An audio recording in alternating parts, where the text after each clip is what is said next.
Welcome to Scandal Water, where the tea is hot and the conversation lively. Your hosts, Candy And Ashley, will discuss a peculiar story somehow related to the entertainment industry. This podcast might not change the world, but it just might satisfy your thirst for an intriguing tale. Oh, it's that time of day. Tune in and hear what the ladies say. It's time to bend your ear when the silver screen appears. Stories about the stage and screen and everything in between. So come on and join the fun. The curtain opens in 3, 2, 1. Good morning, Ashley. good morning, Candy. You know, I was driving here this morning and I was thinking this episode that we're about to record is very exciting to me. And I was really happy that although it's mid-September, I'm starting to see the first signs of fall. Yes. Because the episode that we're going to record today is very much attuned with the holiday of Halloween. And I liked that it added some atmosphere for me. Oh, good. Yes. Oh, good. Yes. My family absolutely loves fall and Halloween. I don't know about you, but like, for example, just yesterday we went to one of the local nurseries and we were buying pumpkins and hay bale and ears of corn and all the things. We have a skeleton sitting in a chair holding a big pumpkin. I mean, we are that family. I think it's because Kirk's birthday is so close to Halloween. That would do it. I remember you saying that before, that he was right around Halloween and he really, really loves it. I love the 2 weeks of nice weather that we get for fall in Kentucky because it's really hot and then it's temperate for those 2 weeks and we get fooled into going, oh, we're going to have a fall, and then it gets cold and wet. So we're in that 2 week window where it's like, oh, yay, lovely. I love fall. Isn't this beautiful? It's so lovely. Yeah. The crisp air. Yes. We're being fooled. It's warm during the day and then it's cool at night. It's just perfect temperatures. But I am going to say, I do love fall. I love autumn. And I really do love Halloween. And I do love some nice, suspenseful, scary movies Yes, sometimes, you do. which is going to lead right into today's topic because we're going to be talking about the original classic 1978 Halloween. Yes, we are. And actually, you told me off mic. Tell them what you had to do to prepare for this today. I am wearing the lovely complimentary Vanity Fair pajamas that they gave us because they're very comforting and cozy. And I'm wearing my San Antonio Rainforest Cafe sweatshirt zipper so I can feel comfortable. And you needed to prepare yourself. I needed to prepare myself mentally. I needed to be in a good place mentally. I needed to be very comfortable in my body so that my soul can prepare. All right. Let's do it. Get yourself ready. Oh my gosh. Because it's Here we coming go. at you. It's coming at me. So since you don't really know much about this movie, is that correct? That is correct. I know even- Jamie Lee Curtis is in Okay. it. And I know, is it Michael Myers? Yes, it is. That's the bad guy. And then don't they end up being related in some way? I don't even know. Mm-hmm. Yes. And That's it? That's pretty well it. And they've done 1 billion sequels. Well, they have done quite a few. Yeah. Although, supposedly, last year, they ended. done? Laurie Strode, Jamie Lee Curtis's character is Laurie Strode, and supposedly they ended her arc because they filmed Halloween Ends, and that was supposed to be the last one. We'll see. All right, well, we will see. But because you are not familiar, Yes. Ashley, I found a little clip. This was actually a 45-second trailer they released when they were trying to prepare people for one of the movies that was coming out. So this actually, I think, was something they put out in 2012 when one of those movies was about to come out. But I liked it because it's short and kind of concise, but it will catch you up on the basic premise of the movie Halloween. Okay. And I thought it might be fun for our listeners to Hear me watch to this. I hear feel you. hot. I'm sweating. Now, he's back. Oh, gosh.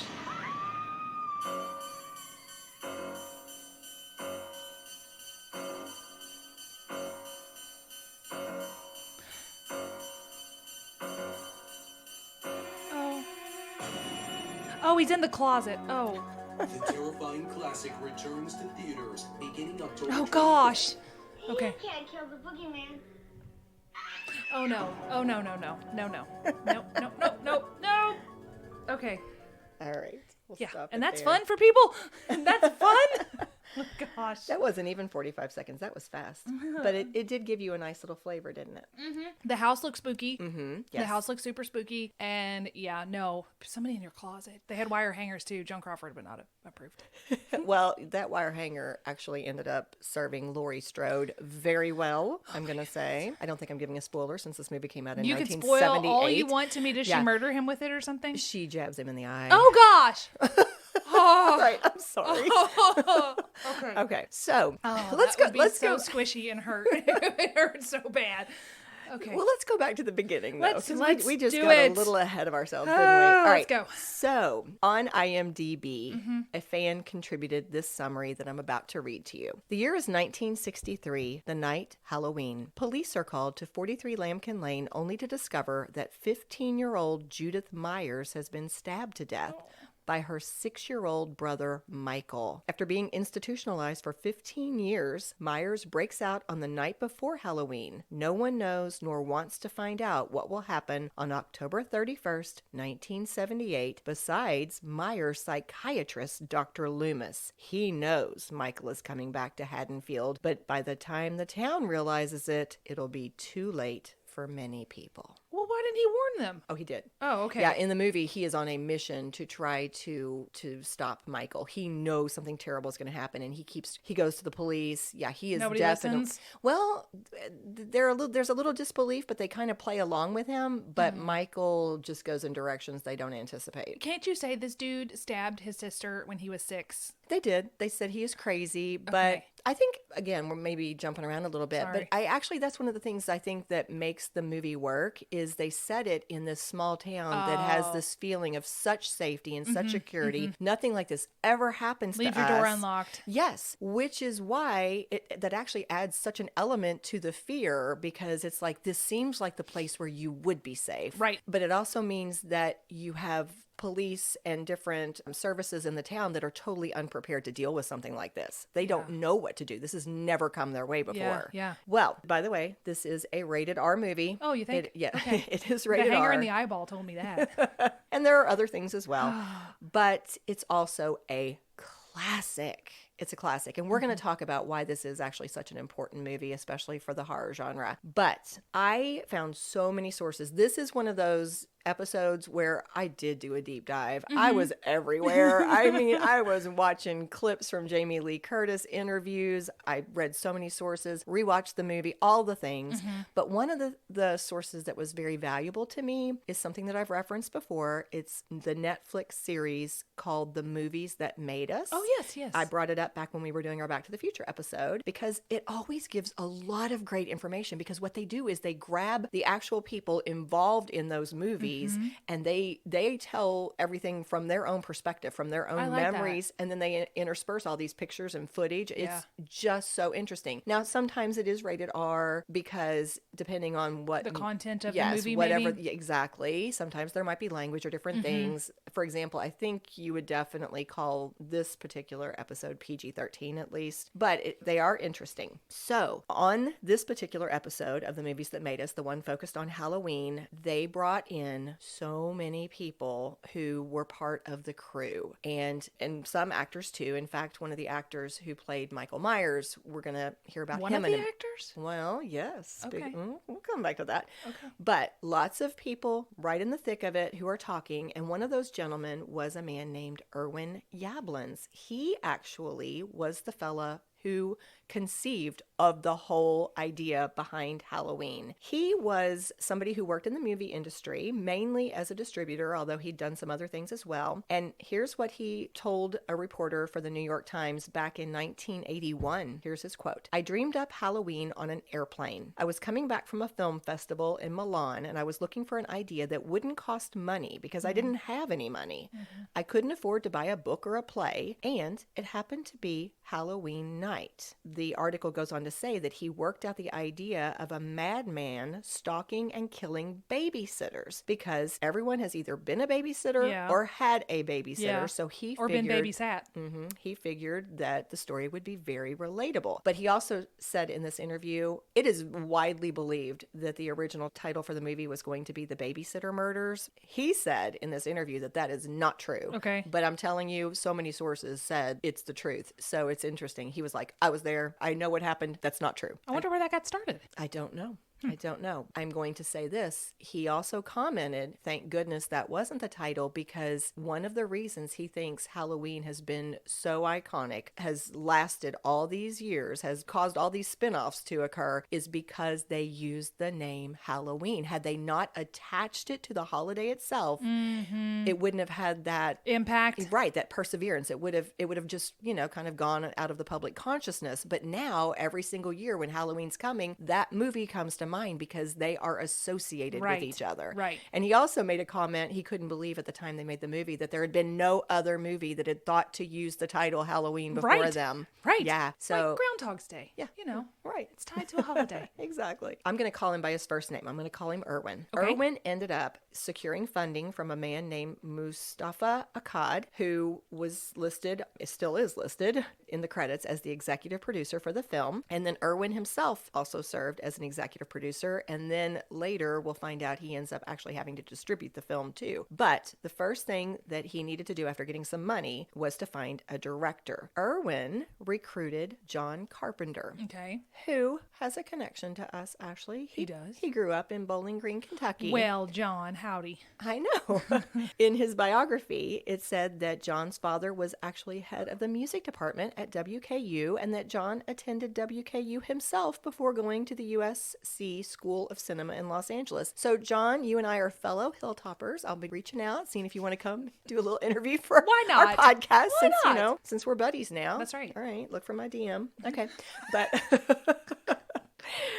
But anyway, back in 1978, John Carpenter was not a big name yet. He only had, I believe, 2 other simple movies under his title, but they weren't like big budget studio things. They were smaller, and he had not really done anything in the horror genre, but he did sign on to make this movie for $10,000, creative control, Ooh. and 10% of the potential profits. What a deal. Right? What a deal.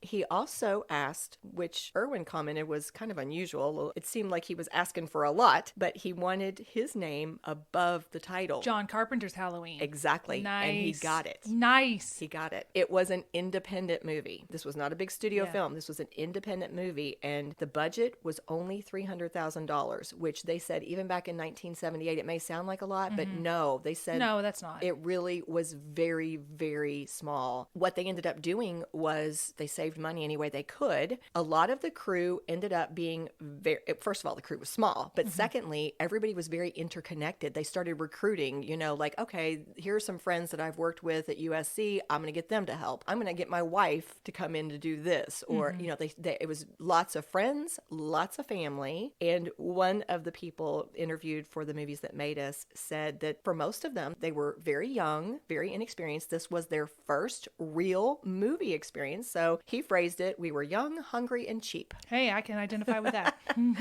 Now, one of the really important members of the team was a lady named Deborah Hill. She was John's girlfriend at the time, who also was involved in the movie industry. She'd already had things on her resume as well. He brought her in as a producer, and different people referred to the couple as the heart and soul of the movie because not only did they work as producer and director, but John and Deborah actually ended up co-writing the story. Oh, wow. Mm-hmm. Okay. Yeah, and they had to do it in about 10 days. Oh, wow. Everything they did was like on the fly. Yeah, I also identify with that. It's interesting. Again, this is time and time again, we talk about seeing different versions across different sources. One source said that Deborah wrote the first draft, and she's the one who actually got it on paper, and everybody agrees she was responsible for really bringing bringing the female characters to life. She was very good at fleshing out Laurie's character and also that friend group, Laurie's friends. She wrote their dialogue. She conveyed their emotions. She's the one who tried to make them real. And then, this was actually from the Movies That Made Us, they said that John was given credit for kind of layering in that mythology of, adding that element The of lore. Yes, exactly. That idea of bringing out the nature of evil and how you can't kill it. So he kind of added in some of the suspense elements. Now, I went to a different source and they straight up said it was basically equal, that they divided it. They said John wrote a huge chunk of the first draft, so I'm not sure exactly how it played out, Okay. but they are listed as co-writers Okay. and they both had a huge hand in it. So now they've got some money. They got the director, producers, and script. They needed a cast. Do you happen to know, other than Jamie Lee Curtis, anybody else who's in it? Not a drip. Okay. Have you heard of Donald Pleasance? No. Okay. That's okay. All right. Unless I see him. I may have heard of him once I see I him. bet you do, because he's kind of, you like a lot of classic movies, Mm-hmm. and that was his thing. I'm feeling a lot of parallels to Psycho right now, which was Jamie Lee's mom's independent film. Like, Alfred Hitchcock wanted to make Psycho on a really low budget to prove that it could be done, that a horror movie could be made on a really low budget. And the knife looks like the knives look pretty similar too. Well, you make a good inference, because Psycho was one of the big influences for this film, and we're going to come back to that a little bit Okay, more cool. too. But no, you've nailed that. Recognizing that this indie film would have a whole lot more credibility if they could add some star power to Sure. it, they wanted a name actor. Despite the fact that their budget was small, they said, we're going to dedicate a little bit of money to trying to get somebody, Yeah. somebody who's got some credibility out there in this film. They originally wanted Christopher Lee, but he That would have turned been it- a good choice. For yeah. what part? This is Dr. Samuel Lewis. Oh, the one that's warning everybody? Yes, the Okay. psychiatrist who had worked with Michael Myers and is trying to basically stop him. Well, he turned it down, so they went to British actor Donald Pleasance. Donald was not, I don't think, a lead actor, but he was an acclaimed kind of character actor. Sure. Mhm. He'd been in The Great Escape. He was in the James Bond film You Only Live Twice. He was in The Greatest Story Ever Told. So he did have some star power. Yeah. People knew him. And he agreed to do the work for $20,000 for 5 days of shooting. Ooh. Yeah. Now, he wasn't happy to do it. He took I guess he took the money and he liked the idea of 5 days and $20,000. As I would as well. But he Donald. wasn't a huge fan of the movie itself. In fact, I saw... Even after it was done? I don't know. He came back and did at least one sequel, and I want to say it might have been more than one. So he liked it well enough that he returned. I suspect once it started getting some critical praise, Acclaim. then he was okay with it. But at this time, I even saw a little clip where he was speaking in an interview, and he was basically criticizing the script, saying it was, I feel like it's a bit overwritten. So he did not seem happy. And a few of these people who were on the crew in the production team, they shared that he didn't seem happy, that he, at that time, he was, I believe, an alcoholic. I looked it up, and it said he did have a problem with drinking for a while, but he later kind of overcame that. Well, that's good. But they said that during this time, he was doing a lot of drinking. And they shared one example. They said, there's a really important scene, actually, when we realize that Michael has escaped. And it's a Okay. very creepy scene. Okay. Okay. And what happens is Dr. Samuel Loomis, which is Donald Pleasance's character, he is in a car with a nurse, and they are driving up, and they see all these people milling around, patients like wearing these gowns. And of course, it's dark and it's creepy. And Samuel Loomis, the doctor, he jumps out and he's running to go find out what's going on. And the nurse is alone in the car. Oh, gosh. And she no. gets... Yeah. Oh, okay. She gets dispatched. Well, she actually makes it. Oh, good. But she gets attacked by Michael. He was in the trunk the whole time. Well, he comes from above the car, No. in through the window. Yes. And so on this night, this was a huge, very important scene. One of the crew members said it was one of the hardest scenes to do, because you've got a car moving, you've got people milling Yeah. around, it's night, all the things, you've got an Yeah, yeah. attack. But apparently Donald Pleasance had something like 2 bottles of red wine that night, and they were very concerned that he was going to be able to pull off the the dialogue and all the physical action that they needed from him. He managed to do it. They said he came through. A particular person who was speaking on camera gave John Carpenter credit for being a young director who still knew how to handle challenging scenes and situations, even when it involved, you know, this name actor. But they managed to do it. A fun little side note is Michael is coming down from one side and the window is blocking him from getting to the nurse, and he breaks the window, and they said he was having, the actor who was playing him was having trouble breaking it. So they taped, using flesh-colored tape, a wrench to the inside of the hand so that he could smash the window. Yeah. And this guy pointed out that if you look really closely, you can see the wrench on the inside of the hand. Even today, it's there. That's Donald Pleasance. His character, Dr. Sam Loomis, was named after a character from Alfred Hitchcock's Psycho. Nice. That was another those little nods. Yes. And as you've already said, Janet Leigh was in Psycho. That is Jamie Lee Curtis's mother. So that brings us to Jamie Lee. Irwin said he immediately wanted to cast her, not because of her talent, because of who she was. Yep. 100%. The fact that she was Janet Leigh's daughter and that her dad was Tony Curtis, that helped her get this role. Jamie Lee was only 19 at the time. I would have thought that would have been a big enough name, just on the "this is who this is," guys. Yeah, I mean that's it. That's what they did. They you said they were looking for a name to put in the film. Oh, and not worrying about Donald Pleasance, you mean? No. Well, she, by all accounts, was delightful. Oh, good. They said that they used words like charming, polite. Tommy Wallace, who ended up working on the film in many capacities, but two of his main titles were film editor and production designer, he described her as being something of a Girl Scout next door. He said she would help the crew carry things when she wasn't acting. Everybody loved her. And I really like that because I'm going to tell you that if you see this movie, you love Laurie Strode. They did such a great job of developing her character. Making her empathetic and vulnerable. Yes. Well, but also strong and also so caring. She's the one who has this really strong moral compass. She's babysitting the kids and her friends are kind of like, ugh, babysitting. And she's being so kind to these children. I mean, she just comes across as a truly wonderful human being. Good. Yeah. So it made me happy to know that Jamie Lee Curtis acted the same way in real life. That she was that way in real life. Yeah. PJ Soles played one of Laurie's friends, the girl named Linda, and she was recruited because she had played a small role in Carrie. So they were excited to get her into the film because of that. And then Laurie's other friend was named Annie. Nancy Loomis played Annie. Nancy was actually married to Tommy Wallace, the fella I just referenced a second ago, the one who worked as a film editor and a production designer. Okay. She did this role, but she also helped out in some other ways when she wasn't acting. And then I'll mention just one other cast member. That was Kyle Richards. She is the person who played one of the children, Lindsay, somebody that Laurie babysits during the movie. She is a star of Real Housewives of Beverly Hills. Oh. So as for Michael Myers, nobody was cast to play that role. Did they just take turns? It was so interesting to me. In the script, his name was rarely used. Most of the time, instead of saying Michael Myers, they would refer to him as the Shape. He would be a shape that would be standing here watching, or a shape that would appear to come after somebody. He was the Shape. So they did not cast anyone for that role. But then as they started to film, suddenly You need a person. We need somebody to go stand here, behind the laundry. And one of John Carpenter's friends was a man named Nick Castle. He had gone to USC Film School with John, and he had some free time. And it was exciting that John was filming a movie.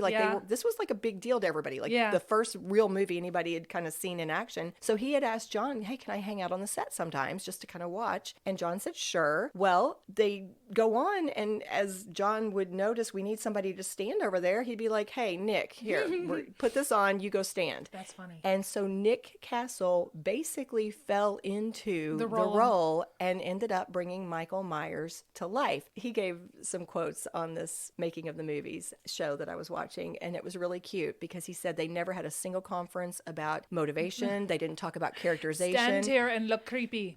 Literally. He said it would be walk towards the camera, stop when you get here. And he shared that there was one moment It was after a murder had occurred, and he said, John told him, now tilt your head. And he tilted his head. And he said it was not until he was watching the dailies later that he said, Michael Myers is admiring his work. Oh, gosh. He's looking at what he's done, and he's admiring John it. said this? No, or- that was Nick as Nick the saying actor that, yeah, realizing what that was when happening? he tilted his head, that was what it was supposed to be representing. Oh.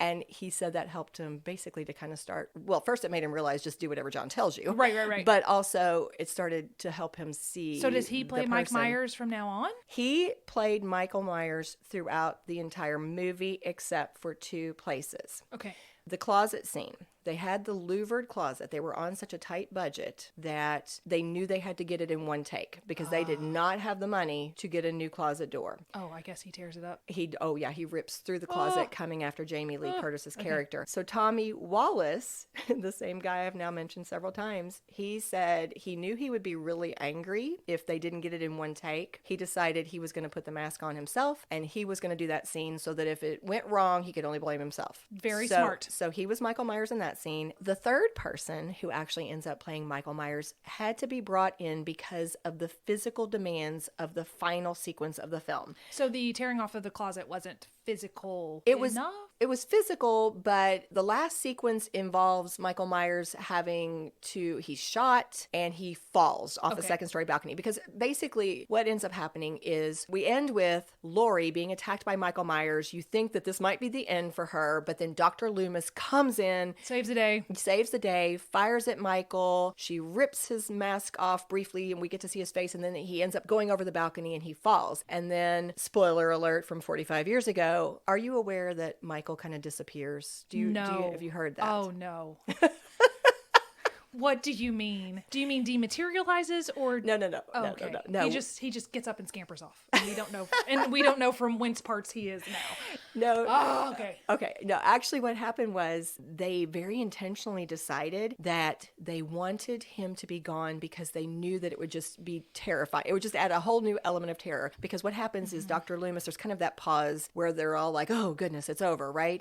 And then they show us from Dr. Loomis's point of view as he moves towards that window and he's going to look down and you're expecting to see Michael's body laying there, but Michael is gone. And I saw where this was an intentional choice because they wanted to scare the audience. They wanted the audience to leave the film thinking Michael could be out here. Yeah, he is like, he was not, you can't kill evil. He's still on the loose. He could be anywhere. It was just that idea of the terror is still on the loose. Now, was it also for a potential sequel? I don't think so because it's interesting. John Carpenter ended up having a hand in writing the sequel, but what I saw was that he did not enjoy it, and he actually had said different times that he didn't think Halloween had the material, had the content for a sequel. So I think it was more about just it was a kind of a business decision for him. So I don't think he necessarily set up the ending for a sequel, but because he thought it would have the most impact as being scary. Its own story. But going back to what we were saying, because that last sequence was so physical,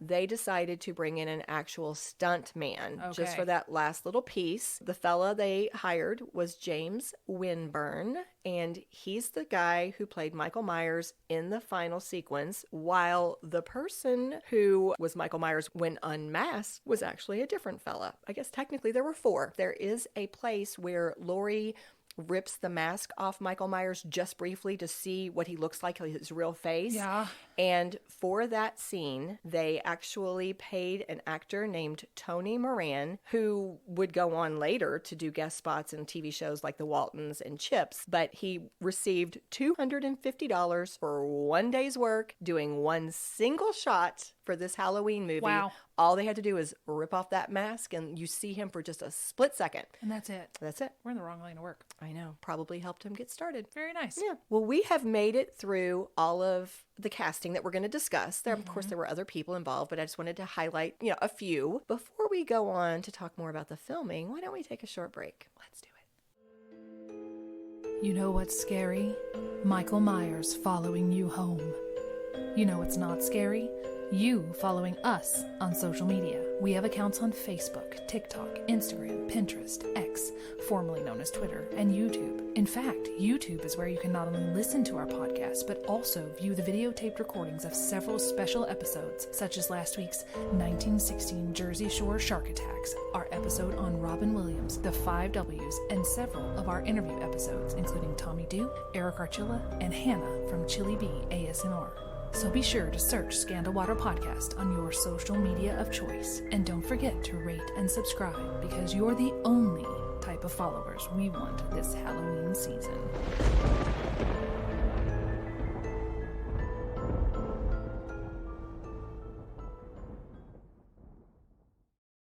And we are back. It's interesting. I saw where one source, actually a couple of sources, said that the movie was filmed in something like 20 to 22 days. But I saw Jamie Lee Curtis in 3 separate interviews say 17 days. Wow. 17 days. That's all they took to shoot this movie. Regardless, they did it in less than 3 weeks. Right? Yeah. It was supposed to take place in the fall, of course, specifically on Halloween night, but they were shooting it in May in California. And as you might predict, There is no fall. that caused a few problems. One of those was that they couldn't find very many pumpkins. They managed to round up 2 to 3, and they kept reusing those same pumpkins. But one of them gets crushed by a little boy, Tommy, the boy who gets babysat in one of the opening scenes. So that one was gone.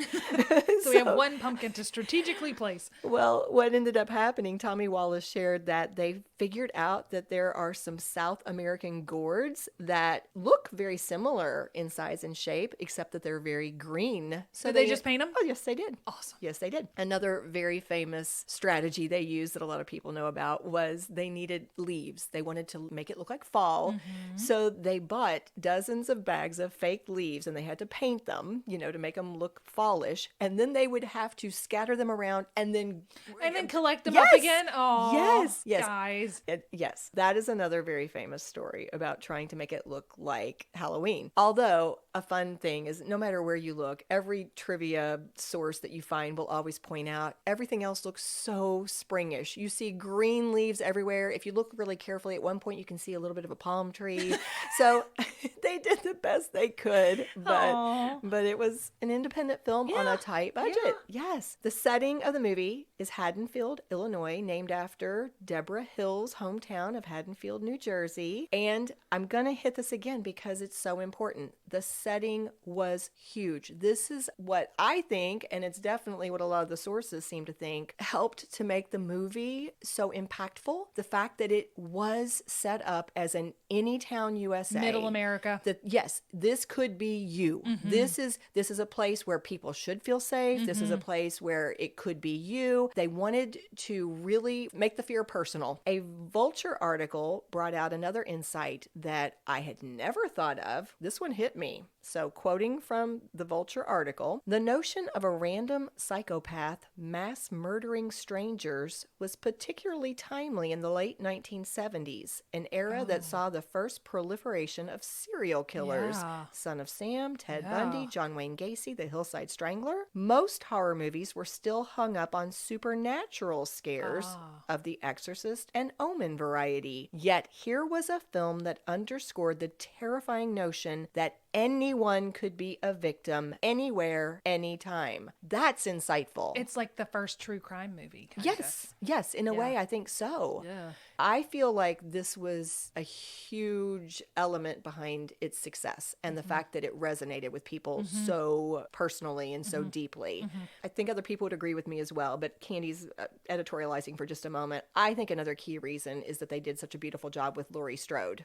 She is just such a strong character. She is 17 years old in the movie. In real life, of course, she's 19, but the character is 17 years old, and they characterized her as being smart, dependable, shy, lonely. She's the girl next door, incredibly, as we already said, sweet to the children in her care. And they brought out that a lot of times in this era of the 1970s, they were using more female protagonists, but sometimes it was kind of objectified or, a little bit maybe sometimes more of exploitation. damsel in distress kind of thing? Well, or even, like the sexy young girl who gets Gotcha. murdered. Gotcha. Yeah, but this was a case where they were really creating an incredibly likable, sympathetic, powerful female protagonist, and they just made her so real. In fact, they made a point. They dressed her like a normal teen. According to Mental Floss, an article they did, because of the budget, pretty much everybody had to provide their own wardrobe anyway because they couldn't afford it. But they pointed out specifically that Jamie Lee Curtis bought her costumes at JCPenney, and she managed to do it all for less than $100. Nice, Jamie Lee. Yeah, very much the girl next door. How long does this movie take place over? Is it over a day, over a week? What's the timeline? Basically, it's less than 24 hours. Okay, so that would help Yeah. with the costume budget. Yes, absolutely. Yeah. You are going to love this part, Ashley, and you've already alluded to it. Okay. Okay. I held back until we got to this point, but something they did from the very beginning was they made a point to focus on the suspense aspect. Remember Irwin Yablans, the fellow I mentioned in the beginning, the fellow who created the whole idea and Yeah. then found the money to make the movie possible? He shared that right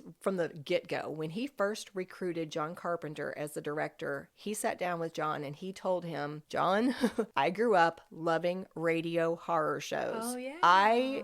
He's telling them that he himself loved what he called theater of the mind. Yes. He wanted this movie to play like that. He didn't want blood and gore. He wanted suspense. He said, these are some quotes directly from him in that interview. He wanted his viewers to be frightened, not repulsed. Oh, good. And he said, this was a quote I loved, drag their eyes to the right and scare them on the left. Oh. And that's what John did. Several members of the crew talked about how little blood they couldn't believe how little blood there was in a horror movie like this, because again, at this time you're seeing a lot of other movies that are like The Exorcist, like gore was the thing, shock was the thing, but they said John focused on creating more of a Hitchcock type suspense. Yes. One man straight up said it was very much like Psycho. You never see the knife hit Janet Leigh in Psycho. And just to give an example, a parallel example, when Michael Myers stabs Laurie's arm at one point in Halloween, you see the knife slice down. You see her shirt rip in that spot. Not an ounce of blood. Interesting. No gore at all.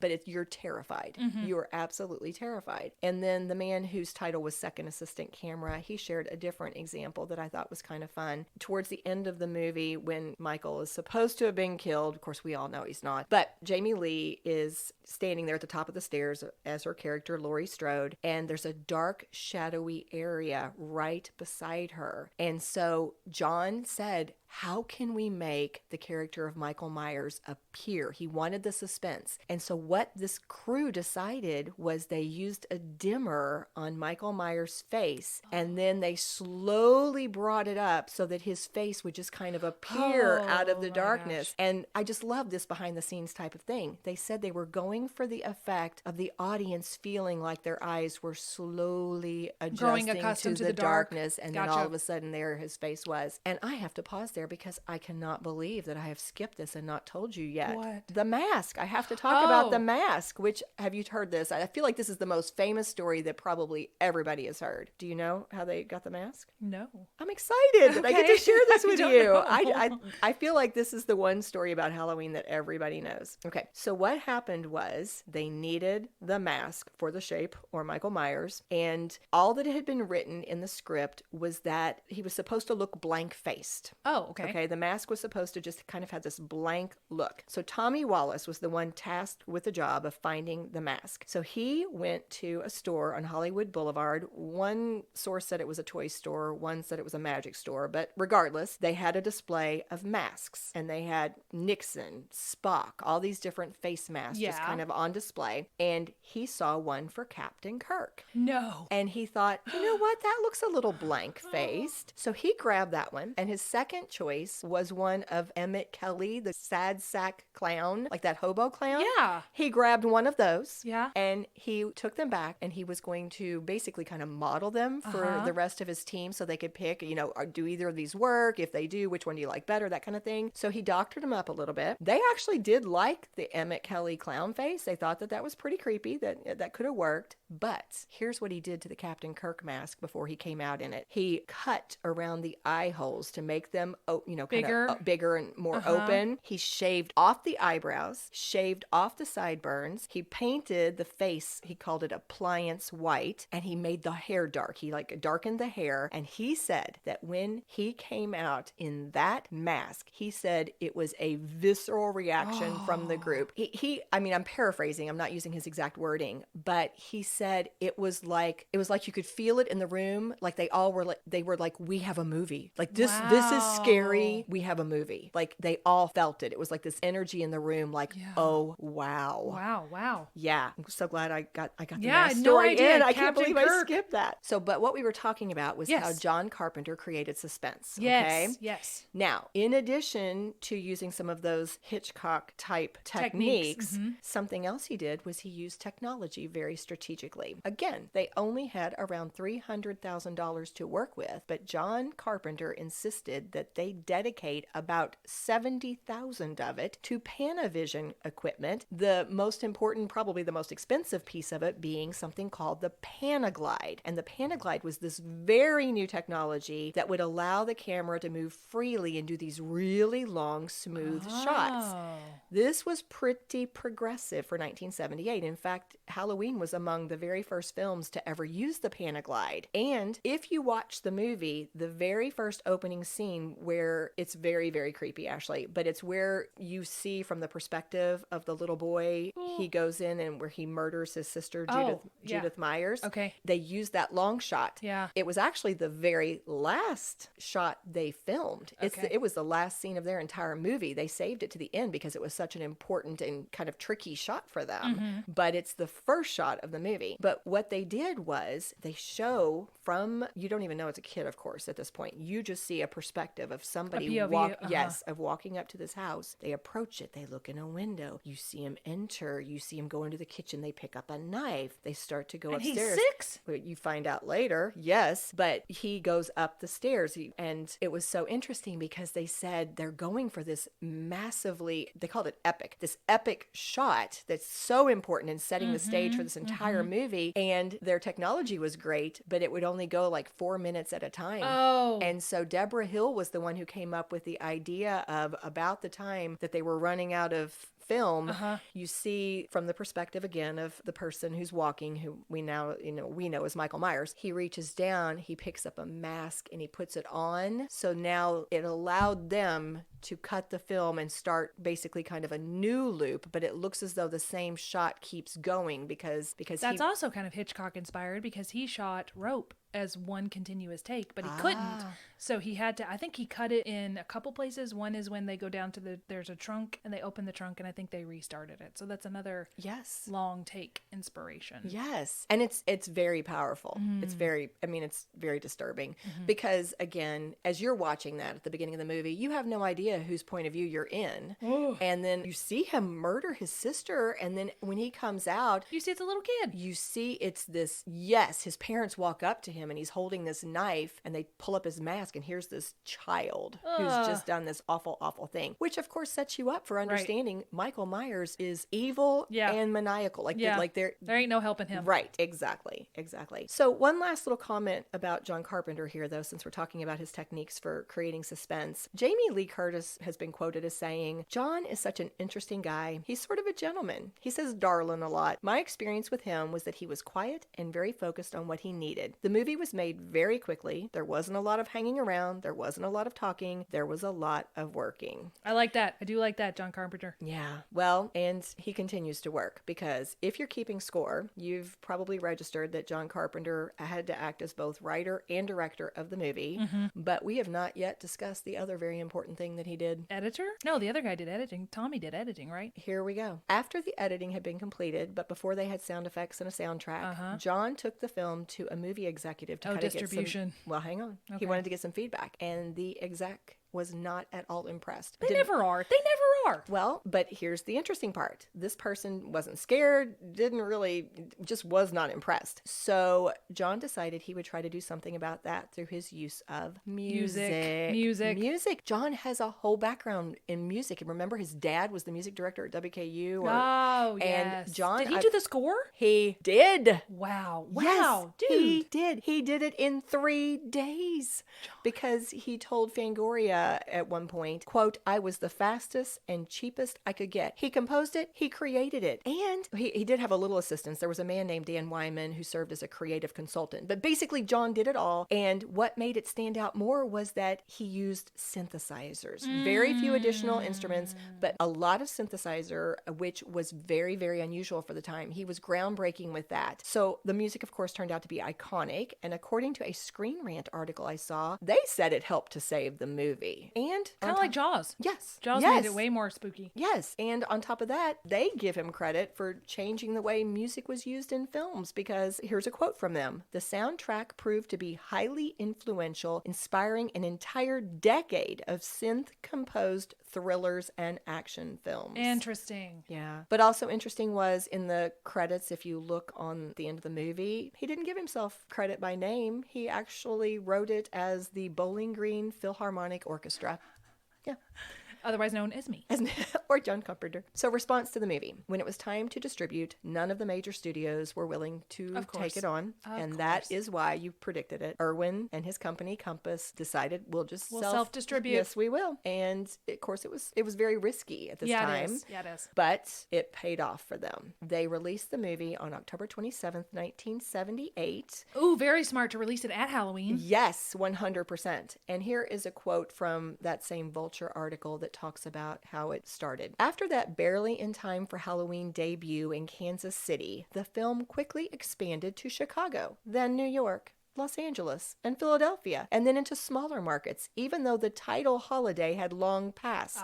Tickets started selling and wouldn't stop, thanks to a combination of smart marketing. Its iconic poster image of a giant knife and a sinister jack-o'-lantern was an all-timer, stellar word of mouth, and surprisingly positive reviews." Well, not all of them. And the article goes on to say that at first some of the reviews were not so great, but as all of this momentum was building and the fans were loving it, a lot of positive reviews then did start coming out. Gotcha. So I think a vast majority of the critics ended up giving their approval. This movie continued to play for months. Wow. Months Wow. after its release. By the time they were ready to release Halloween 2, which did not occur until October of 1981, the first movie had grossed $47 million between its initial run and like different re-releases over the years, all the things. And of course, just to make that clear, they put it on TV in October of 1981 as a promo thing because of the release of the sequel. Gotcha. So they correlated those two things. Ultimately, Halloween 1978's version grossed over $70 million and was the most profitable independent film of all time until 1999's The Blair Witch Project.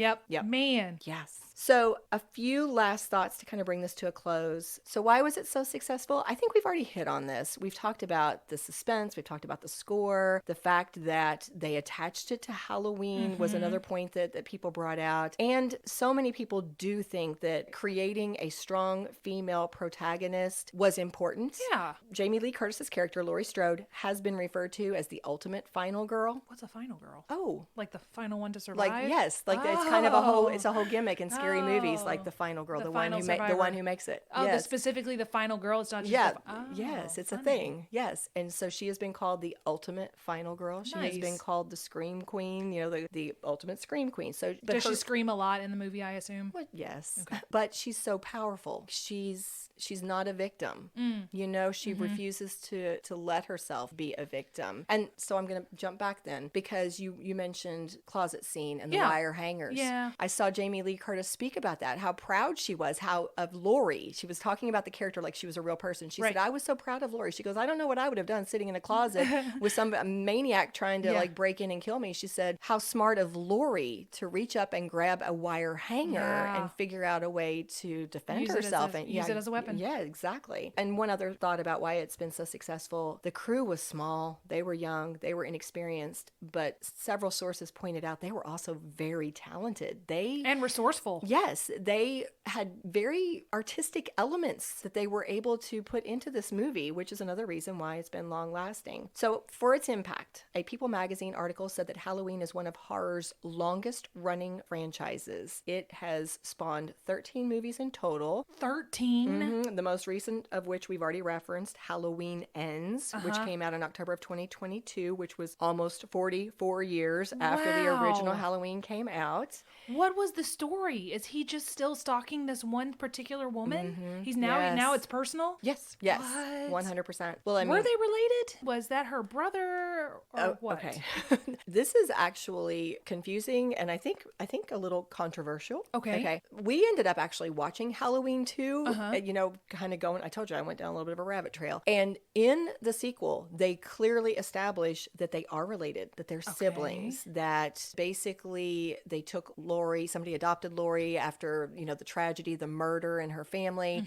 And so there's this whole relationship, and that's part of his motivation for coming after her. Okay. But when they decided in 2018 to basically create this new trilogy, which I don't know if there's a name for it, but basically the 3 movies associated with it are Halloween from 2018, Halloween Kills, and Halloween Ends. Okay. They decided to basically negate that previous storyline. They pick up as though that first movie is a direct sequel to the 1978 film, and they ignore Halloween 2. They just removed the entire sibling storyline. Was Jamie Lee in all 13 films? No, Okay. she was not in all 13, but she's been in a number of them. Okay. Yeah, she wasn't. I mean, she was in the second one when they established the sibling storyline. Okay. Yeah. So back to the point, we were talking about its impact. So there have been all of these sequels, including basically a reboot.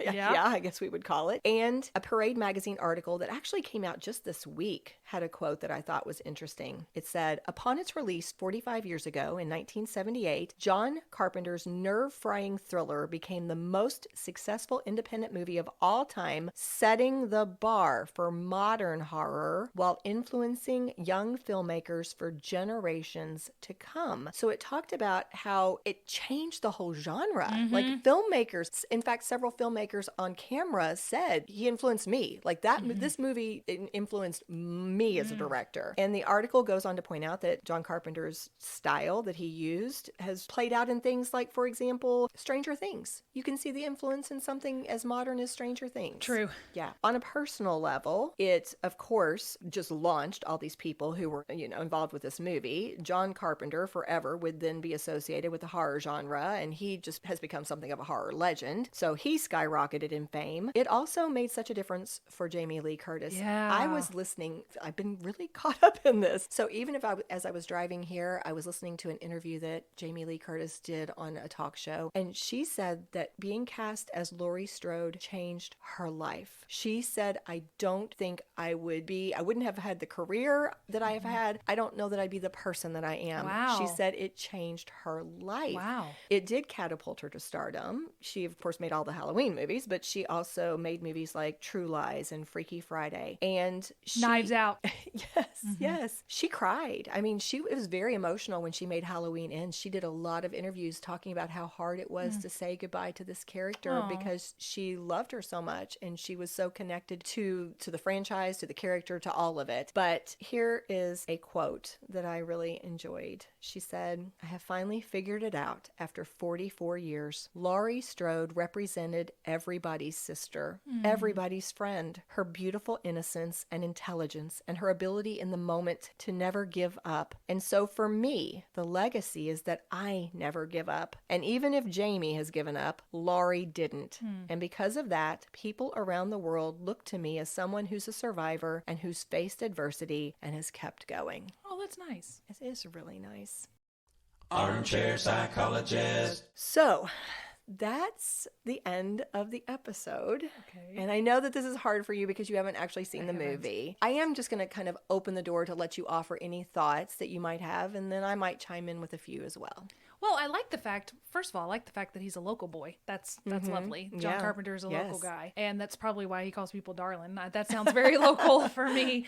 And I like all the nods to Hitchcock. I appreciate his art. I appreciate his work. I probably will still not ever watch it, but that is nothing against you personally, John Carpenter. I think you are probably a lovely man. I just get really, really scared. And I don't want to do that to myself. Why would I? Why would I? Right. If you don't enjoy it, why would you? Yes, but I can appreciate everything that he did, and I really identified with the low budget group of friends, scrappy, making a movie together. Mm-hmm. Yeah. I Yeah, really like it's that. it's an underdog story. Mm-hmm, I like that. Yeah, And it's a underdog very- stories are always rewarding, especially are. when they win in the end, you know? Yeah, I agree. I held back one quote because it struck me. So many of the things that it talked about in the episode, I kept going, yes, yes, because this is a movie. This is not a 5-star movie. You know, it's not. You can see the elements where it's an independent movie or where But the we acting's admire not that they solid. really or tried. Yeah, but also, but there were so many great things about it, and I think it does touch you on a very personal level. You are caught up in it. This is one of those first movies, I think, where people were talking out loud in a theater, where they were like